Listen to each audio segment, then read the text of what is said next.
আল্লাহ রাসূলকে বিশ্বাস করে, আমরাও কি আকীদায় সমস্যা কোন জায়গায় ভাই? আকীদায় সমস্যা না, সমস্যা হচ্ছে আমাদের সাথে হিংসা করে, হিংসাত্মক মানে অপপ্রচার চালানো। আপনারা যখন দেখবেন কোনো ভালো কাজ করবেন, যারা খারাপ কাজ করে যখন আপনার সাথে পারবে না, তখন দেখবেন আপনার নামে যে কোনো একটা বদনাম ছড়াবে। এখন আকীদাগত কোনো সমস্যা না, সমস্যা হচ্ছে মনের দিক থেকে।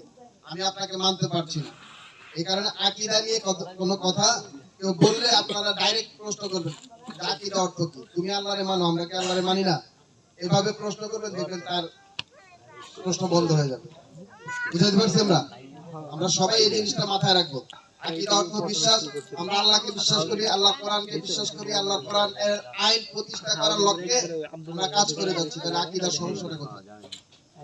এই প্রশ্নটা আপনারা মাথায় নেবেন না। আশা করি উত্তর পেয়েছেন। জি, আসসালামু আলাইকুম ওয়া রাহমাতুল্লাহ।